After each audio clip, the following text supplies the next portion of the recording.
The F8F Bearcat World War II era fighter was one of Grumman's Cat series of fighters. It arrived just too late to be in World War II. By the Korean War, it was pretty much obsolete.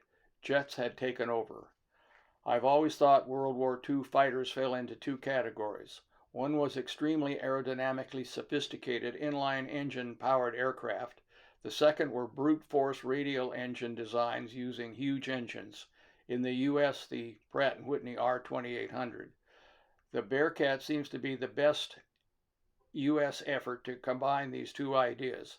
It arrived at a time when lessons learned from former aircraft could be incorporated, producing a much more aerodynamic looking plane. As an example, the bubble canopy was an original design and not an afterthought. It was probably designed as an interceptor to deal with the Japanese kamikaze planes toward the end of the war. After World War II, it became the only U.S. designed aircraft to seriously challenge the P-51 Mustang in unlimited aircraft pylon racing. Highly modified Bearcats competed in these events. Also, two designs set world speed records for piston engine aircraft, including the one shown here.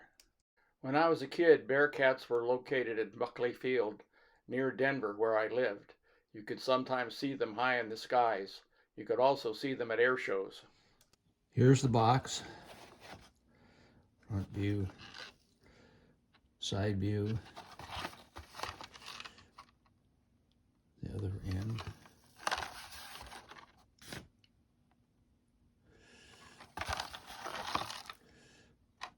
Fairly basic.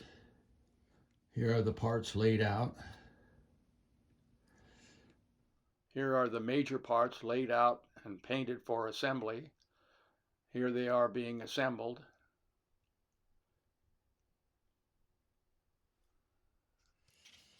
Well, I've assembled the components of step 4, and you can see that with these wing assemblies and fuselage halves basically complete the majority of the structural part of the airplane. And here we have the basic assembly. We'll leave the wheels off and the other small details for painting.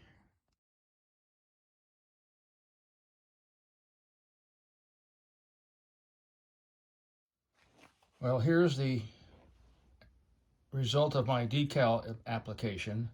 I had some trouble with the decals, but it wasn't the fault of the decals. I tend to try and do everything with my fingers, and this leads to a clumsy application.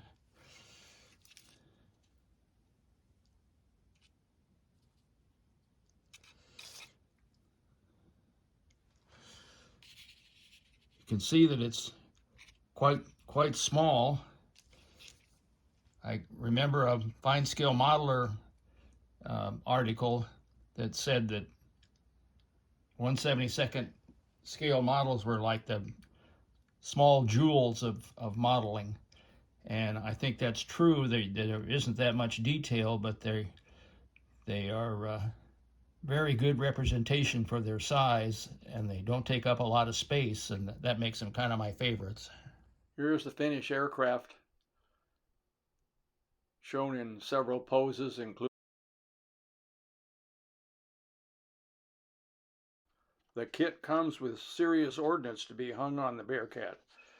Would make the model look a lot more impressive and detailed. I left it off because I wanted the plane to look like the fighter and interceptor I think it was planned to be. Similar aircraft, the P-47 Thunderbolt, the F6F Hellcat, and the Corsair F4U, were very effective as ground attack aircraft. The Bearcat would probably have been effective, and the South Vietnamese Air Force used it as such. Thanks for watching. If you like this video, please give me a like and subscribe.